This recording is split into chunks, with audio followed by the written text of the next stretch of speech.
You're walking through a mountain range, perils around every turn. You just stopped for the night, so you and your party are getting ready to go to sleep. You hear footsteps, but they seem to be humanoid in size, at least, so you pay them no attention. Then a shiny lizard man breathes fire onto your camp and steals your food. Welcome to this functional Dragonborn show, where we never get anything important done. Today I'll be telling you about, in my opinion, the best race in Dungeons and Dragons, the Dragonborn. Anyways, I'm here today to tell you the truth, only the truth and nothing but the truth, on one of the most recognizable and weirdest races of Dungeons and Dragons 5th edition. For those who don't know, Dragonborns are basically dragons, but humanoid. Note, they are not half dragons. Half dragons have tails and wings, while Dragonborn do not. Onto the race features, Dragonborn get a +2 to their strength score and a +1 to their charisma, making them pretty good paladins by default. Age, young Dragonborn go quickly, they walk hours after hatching, attain the size and development of a 10-year-old child by the age of 3, and reach adulthood by 15. They live to be around 80. Usually this has little effect in-game, but does help to paint a live-fast attitude for the race. Dragonborn are medium, standing well over 6 feet tall and averaging almost 250 pounds. That size right there caused some trouble for me in a campaign, which I will be recounting at the end of the video.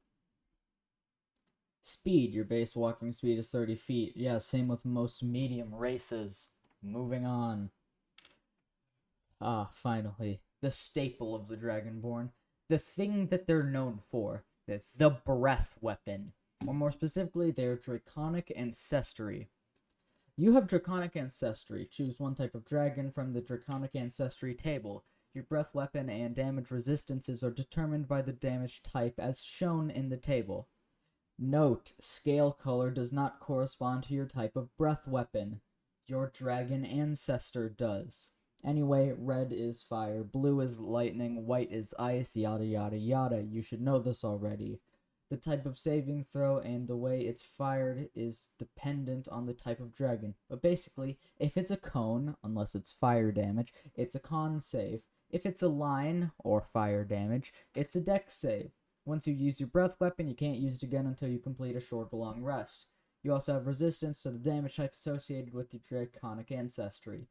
Now, why is fire damage a dex save, even if it's a cone? I don't know, but I have an idea. Basically, it's summed up in stop, drop, and roll. If you manage to be moving quickly enough, fire can't really stick to you.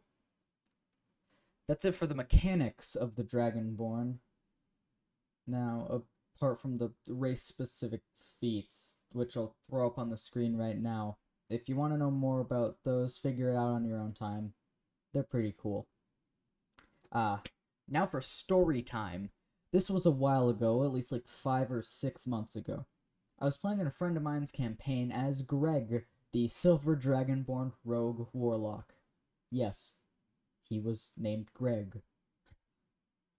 For those wondering about levels and subclasses, at the time, I think it was 4 levels into Rogue with the Thief subclass, and 2 levels into Warlock with the Fiend subclass.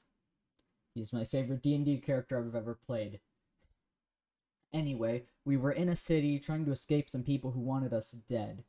For clarification, Greg is a rogue, so he's supposed to be stealthy, but try to imagine a bright silver-colored hippo trying to be stealthy. Greg is 7'2". In metric, that's around 218 centimeters tall.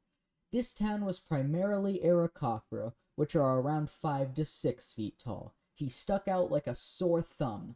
Not to mention on his back was a halfling in a cool hat, and an onkeg. For those who don't know, onkegs are giant insects. His name was Jerry. Anyway, it's a long story. Now, the people who wanted us dead found us. We fought them. But, you know, they died, thanks in no small part to we were the protagonists of the story. And Greg threw the halfling, who's named Schmorball, into one of the people. That's a little maneuver we like to call the Schmorbalistic missile. And Jerry the Ankeg just rammed into one of them.